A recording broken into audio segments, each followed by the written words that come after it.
오늘이 21년의 마지막 주일입니다.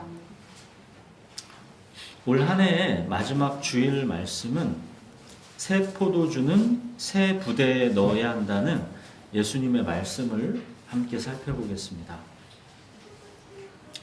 새 포도주는 새 부대에 넣어야 한다라는 말씀은 한마디로 지금 새 시대가 도래했다라는 말씀입니다. 그동안 익숙했던 옛 삶의 방식, 예전의 세계관과 가치관으로는 이제 막 도래한 이 새 시대를 감당할 수가 없다라는 것입니다. 그동안 익숙해왔던 것들에 대해서 어떤 개선, 발전 이런 게 아니라 완전히 새로운 시대가 열린 것이기 때문입니다. 이렇게 새로운 시대가 열린 것, 이걸 우리가 몇 가지 사례를 알고 있죠. 저는 어려서 이 친구들이 주산학원을 다니는 것을 그렇게 부러워했습니다. 우리 집은 주산학원을 보내줄 형편이 못 됐기 때문에 누나가 쓰던 주판을 갖고 저는 혼자서 독학해 보려고 조금 해보다가 이제 어려워서 결국 포기했던 기억이 납니다. 그 시대는 이 주산을 잘하는 것이 굉장히 중요한 경쟁력이었습니다. 주산 자격증도 이렇게 있어가지고 그게 취직에 상당히 도움이 되는 그런 필수 능력이었습니다. 자, 그런데 요즘 주판으로 계산하는 경우는 없죠. 왜 그렇습니까? 전자계산기의 시대가 도래했기 때문입니다. 계산기가 몇 억, 몇 조의 숫자까지도 신속하고 정확하게 계산해냅니다. 이제 계산기의 시대가 도래했기 때문에 주판은 더 이상 시대에 불필요한 게 돼버린 것이죠. 또 한 예를 들어보면, 자, 말들이 수레를 끄는 마차의 시대가 있었죠. 그 시대에 어떤 회사에서 고객들의 욕구, 필요를 조사해서 그 욕구를 충족시켜줄 신제품을 개발하려고 한다라고 한번 생각해 보십시오. 이때 사람들의 욕구, 필요를 조사하면 어떤 결과가 나오겠습니까? 좀 더 진동이 없이 쿠션이 있었으면 좋겠다.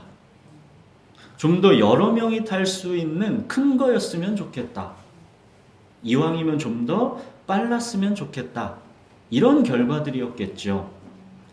마차의 시대를 살아가는 고객들은 자동차에 대한 욕구와 필요를 느끼지 않습니다. 자동차가 뭔지를 전혀 모르기 때문에 당연히 자동차에 대한 욕구와 필요를 못 느끼는 것입니다. 그런데 이제 자동차의 시대가 도래했죠. 그럼 이제 좀 더 편안한 마차, 좀 더 큰 마차, 좀 더 빠른 마차, 이런 건 다 들어가는 것입니다. 이젠 전혀 다른 새 시대, 자동차의 시대가 열렸기 때문입니다. 자, 또 스마트폰은 어떻습니까? 이제 스마트폰이 없으면 우리는 일상생활 자체가 거의 불가능할 만큼 그렇게 모든 게 이 조그만 기계 안에서 다 이루어집니다. 스티브 잡스가 세상에 처음으로 아이폰을 공개한 게 2008년입니다. 불과 10년 조금 넘은 것입니다. 스마트폰 나오기 전에 우리들은 어떻게 살았습니까? 삐삐의 시대가 있었고 아주 잠깐 시티폰 이런 게 등장했다가 사라지기도 했습니다. 그러다가 제가 대학 졸업할 때쯤 이 90년대 말에는 그때가 이제 핸드폰이 처음 나왔습니다. 엄청 무겁고 큰 핸드폰이었는데 그게 그 당시에도 한 200만 원 정도 했었습니다. 여러 가지 잡다한 통신 수단이 이 스마트폰이 나오면서 완전히 다 정리가 되었죠. 앞으로 AI 시대가 몰고 올 변화도 엄청날 것입니다. 인간의 요구되고 기대되는 소양과 능력 자체가 완전히 변할 것입니다. 지식을 축적해서 그걸 경쟁력으로 삼았던 많은 직종들, 회계사, 법률가, 의사, 이런 직업들의 큰 변화가 당연히 있을 것입니다. 그러니까 혁명적인 새 시대가 오면 그동안의 옛 시대는 다 퇴장하는 것입니다. 이게 새 시대의 힘입니다. 오늘 새 포도주는 새 부대에 담아야 한다라는 예수님의 말씀은 이런 우리 시대의 사례들을 생각해 보면서 우리가 이 말씀을 이해하면 조금 더 잘 이해할 수 있을 것 같아서 몇 가지 예를 말씀드린 것입니다. 우리 본문을 같이 읽겠습니다. 누가복음 5장 33절부터 39절 번갈아 읽겠습니다. 그들이 예수께 말하되 요한의 제자는 자주 금식하며 기도하고 바리새인의 제자들도 또한 그러하되 당신의 제자들은 먹고 마시나이다. 예수께서 그들에게 이르시되 혼인집 손님들이 신랑과 함께 있을 때에 너희가 그 손님으로 금식하게 할 수 있느냐. 그러나 그날에 이르러 그들이 신랑을 빼앗기리니 그날에는 금식할 것이니라. 또 비유하여 이르시되 새 옷에서 한 조각을 찢어 낡은 옷에 붙이는 자가 없나니 만일 그렇게 하면 새 옷을 찢을 뿐이요 또 새 옷에서 한 조각이 낡은 것에 어울리지 아니하리라. 새 포도주를 낡은 가죽 부대에 넣는 자가 없나니 만일 그렇게 하면 새 포도주가 부대를 터뜨려 포도주가 쏟아지고 부대도 못 쓰게 되리라. 새 포도주는 새 부대에 넣어야 할 것이니라. 묵은 포도주를 마시고 새 것을 원하는 자가 없나니 이는 묵은 것이 좋다 함이니라. 어제 성탄절 말씀에서 이 세리와 죄인과 함께 먹고 마시는 이 예수님과 제자들을 바리새인과 서기관들이 비난했었죠. 그들이 이번에는 왜 당신들의 이 제자들과 당신은 금식하지 않고 잔치를 벌이며 먹고 마시느냐고 시비를 걸고 있습니다. 이 당시 바리새인들은 일주일에 2번 금식하는 것을 자랑하고 의로움으로 여겼습니다. 그들은 항상 그렇게 일주일에 2번씩은 반드시 금식했습니다. 그것이 하나님께 자기들의 삶을 헌신한다라는 그런 의미였습니다. 그런데 예수님과 그의 제자들은 죄인들과 세리들과 먹고 마시고 잔치를 즐기는 자들로 보이는 겁니다. 이에 대해서 예수님이 34절에 보면 뭐라 하십니까? 예수께서 그들에게 이르시되 혼인집 손님들이 신랑과 함께 있을 때에 너희가 그 손님으로 금식하게 할 수 있느냐? 지금은 혼인잔치 중이라는 겁니다. 혼인잔치 중에 그 풍성한 음식이 차려져 있는데 손님들이 와서 금식하는 게 말이 되느냐? 그럼 잔치가 되겠느냐? 그 말씀입니다. 금식은 기다림, 애통함의 표시입니다. 로마의 압제에 신음하면서 하나님의 나라가 아직 도래하지 않은 그 현재를 슬퍼하는 게 금식입니다. 근데 지금 하나님의 나라가 임한 것입니다. 천국이 너희에게 임했다. 지금은 금식하는 때가 아니라 잔치하는 때이다. 새 시대가 너희에게 임한 것이다. 예수님은 이렇게 말씀하시는 겁니다. 몇 주 전 설교 때 이 글이 오늘 너희 귀에 응하였느니라. 예수님이 이사야 말씀을 인용하셨었죠. 주의 성령이 내게 임하셨으니 이는 가난한 자에게 복음을 전하게 하시려고 내게 기름을 부으시고 나를 보내사 포로된 자에게 자유를 눈먼 자에게 다시 보게 함을 전파하며 눌린 자를 자유롭게 하고 주의 은혜의 해를 전파하게 하려 하심이라. 예수님이 이 말씀을 읽고 이 글이 오늘 너희 귀에 응하였느니라 그러셨죠. 주의 은혜의 해가 도래한 것입니다. 새 시대가 열린 것입니다. 이 이사야 말씀에서 예수님이 의도적으로 빼버린 게 있다라고 그랬죠. 하나님의 보복의 날. 예수님은 일부러 이 하나님의 보복의 날은 선포하지 않았습니다. 왜 그랬다 했습니까? 우리의 죄악으로 인한 하나님의 보복, 하나님의 진노, 하나님의 저주, 이거를 예수님께서 감당하기 위해 지금 이 땅에 오신 것이기 때문입니다. 예수님은 그래서 일부러 주의 은혜의 해만을 선포하시고 하나님의 보복의 날은 빼버리신 것입니다. 지금 바리새인들은 그런데 겁도 없이 하나님의 보복의 날을 자신 있게 오라고 하고 있는 것이죠. 그들은 정말 무지한 것입니다. 자기들이 지금 다 도끼에 찍히는 나무이고 꺼지지 않는 불에 던져지는 쭉정이다라는 것을 모르고 있는 것입니다. 일주일에 금식 2번씩 하면서 하나님의 율법을 힘껏 지키며 그렇게 살면 그것으로 모든 자격이 충분하다고 그들은 생각하는 것입니다.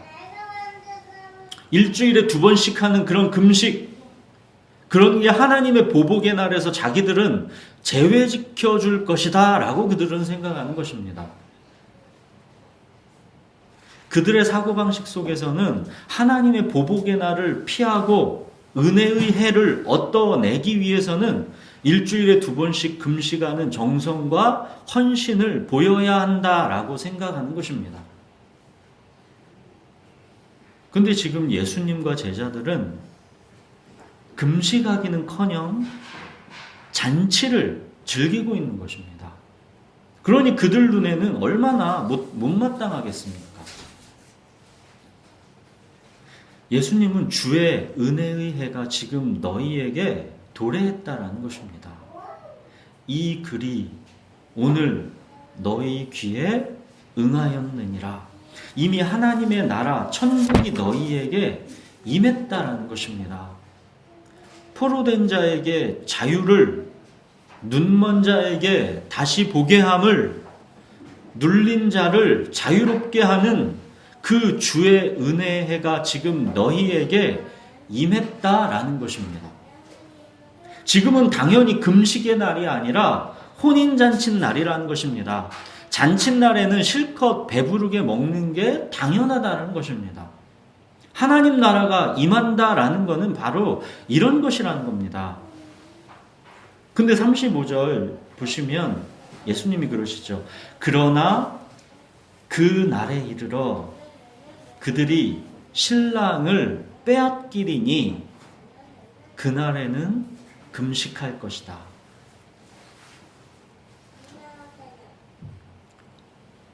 내가 지금 이 땅에 와서 하나님의 보복의 날, 그 쓴 잔을 이제 곧 마실 것이다.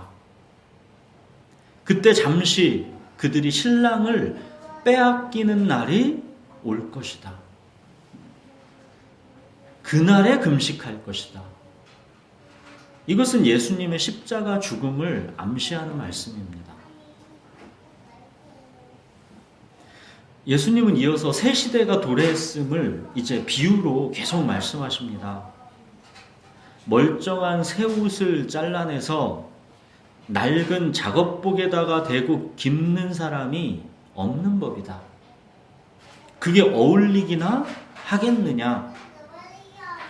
또 새 포도주를 낡은 가죽 부대에 넣는 자가 어디 있느냐? 그렇게 하면 당연히 낡은 가죽 부대가 새 포도주를 견디지 못하고 부대가 터져서 둘 다 못 쓰게 되는 게 상식이 아니냐? 자동차의 시대가 왔는데 여전히 도로는 울퉁불퉁 이 마차가 다니던 길이면 자동차가 무슨 의미가 있겠느냐라는 말씀입니다. 그러면서 예수님이 이제 38절 그 결론을 말씀하십니다. 새 포도주는 새 부대에 넣어야 한다. 여러분, 예수님이 지금 말씀하시는 새 포도주, 이게 뭡니까? 새 포도주. 복음입니다. 주의 은혜의 새 시대입니다. 그리스도 예수 안에 있는 자에게는 결코 정죄함이 없고 그리스도 예수 안에 있는 하나님의 사랑에서 그 무엇도 끊을 수 없는 새 시대가 왔다라는 것입니다. 임마누엘의 새 시대입니다. 하나님이 우리와 함께 하십니다. 주님이 우리의 목자가 되셔서 이제는 우리에게 부족함이 없는 그런 새 시대가 열렸다라는 것입니다. 죽기를 무서워하며 한평생 매여 종노릇할 수밖에 없는 우리에게 이제는 하나님 안에서 평안을 누리는 영원한 생명의 길이 열렸다라는 것입니다. 그동안 잠겨 있었던 새 시대가 드디어 이렇게 우리에게 임한 것입니다. 지금 우리 이 누가복음 5장 이 새 포도주 이야기는 이 5장 전체의 결론입니다. 5장 앞부분의 내용들이 다 무엇이었습니까? 밤이 맞도록 수고했지만 물고기 한 마리 잡지 못하고 허탕쳤던 베드로의 인생이 있었습니다. 온몸에 나병이 들려서 어느 누구 하나의 따뜻한 손길을 한번 받아보지 못한 그렇게 모든 사람들에게 부정한 자로 여겨진 나병 환자가 있었습니다. 그리고 자기 스스로의 힘으로는 일어나서 걸을 수 없는 절망 속에서 살아왔던 중풍병자가 있었습니다.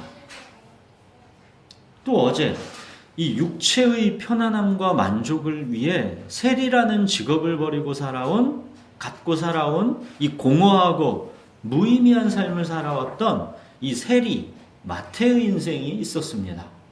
보십시오. 이 인생들은 다 가난한 인생입니다. 천국과는 거리가 멀어도 너무 먼 부정한 것, 고통과 질병, 죄의 세계 속에서 살던 인생입니다. 근데 이 고통과 질병, 실패와 허무, 부정함과 죄의 세계를 예수님께서 다 뚫고 들어가셨습니다. 천국이 그들에게 임한 것입니다. 천국이 그들 속으로 뚫고 들어간 것입니다. 예수님께서 뚫고 들어가서 베드로를 사람 낚는 어부로 다시 태어나게 하셨습니다. 예수님께서 뚫고 들어가서 온몸에 나병 들린 환자를 예수님의 손길로 깨끗하게 해주셨습니다. 예수님께서 중풍병자의 삶을 뚫고 들어가서 그가 일어나 걸을 수 있게 하셨습니다. 예수님께서 무의미하고 공허했던 그 하루하루에 허우적거리던 이 세리 마태의 삶 속으로 뚫고 들어가서 그를 건져내서 그가 옛 삶을 다 버리고 예수님을 따라가는 새 삶을 얻도록 하셨습니다. 예수님께서 그들 속으로 다 뚫고 들어가신 것입니다. 이것이 바로 천국이 너희에게 임했다입니다. 새 포도주의 시대가 도래한 것입니다. 이 새 포도주의 시대, 주의 은혜의 시대, 이 하나님의 나라는 옛 삶의 방식과 옛 가치관으로 담아낼 수가 없는 겁니다. 모든 걸 버려두고 일어나서 예수님을 따라야 하는 것입니다. 옛 삶의 방식, 낡은 부대, 그 핵심이 뭡니까?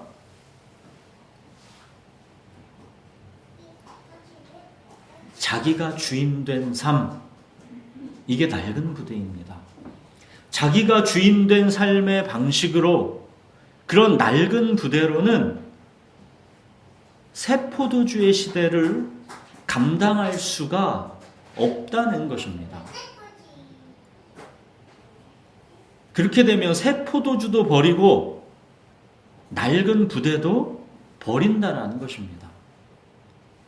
양다리 걸치고는 살아갈 수가 없는 겁니다. 주의 은혜의 시대, 주님이 나의 목자가 되시는 새로운 시대를 마음껏 만끽하든지 아니면 그냥 주님과 무관하게 옛 삶의 방식으로 자기가 주인이 돼서 세상 속에서 그들과 같이 살아가든지 그 둘 중 하나가 그나마 낫지 어정쩡하게 새 포도주를 낡은 부대에 넣으려고 하는 것은 이도저도 아니다. 둘 다 버리게 된다라는 예수님의 말씀입니다. 주의 은혜의 해가 도래했다라는 것, 새 포도주의 시대가 열렸다라는 것은 말하자면 이런 시대가 열린 겁니다. 무엇을 먹을까, 무엇을 마실까 염려하지 않아도 되는 삶이 열린 것입니다. 하나님이 내 삶을 책임지시는 것입니다. 내게 이제 내 모든 것을 책임져 주실 주님이 생긴 것입니다. 주님은 나의 목자시니 내게 부족함이 없도다. 바로 이 새 포도주의 시대가 열렸습니다. 자, 그런데 이 새 포도주의 시대를 사람들이 환영할까요? 39절 마지막 보십시오. 묵은 포도주를 마시고 새 것을 원하는 자가 없나니 이는 묵은 것이 좋다 함이니라. 사람들은 묵은 것, 그동안 익숙했던 내가 주인 된 옛 삶의 방식을 더 좋아한다라는 것입니다. 무엇을 먹을까, 무엇을 입을까 염려하지 않아도 되는 삶, 그렇게 하나님께서 내 삶을 책임져 주시는 그 삶을 사람들이 좋아하는 게 아니라 오히려 사람들은 그동안 살아왔던 삶의 방식, 내가 내 삶을 책임지는 그런 삶을 더 좋아한다라는 것입니다. 주님이 오셨는데도 주님을 환영하지 않고 그냥 내가 주인으로 살고 싶어 한다는 것입니다. 예수님이라는 새 포도주가 우리에게 있는데도 우리는 내가 주인이 되려 하는 그 낡은 부대를 버리지 않고 그 낡은 부대에 예수님을 담으려 한다는 것입니다. 이렇게 되면 예수님이 생명의 떡, 생수로 경험되는 게 아니라 우리의 신앙은 미래의 어떤 천국을 보장받기 위해서 현재의 내 삶에서 어떤 수수료를 지불하는 그런 종교 행위로 전락하게 되는 겁니다. 여기서 나온 대표적인 게 율법주의입니다.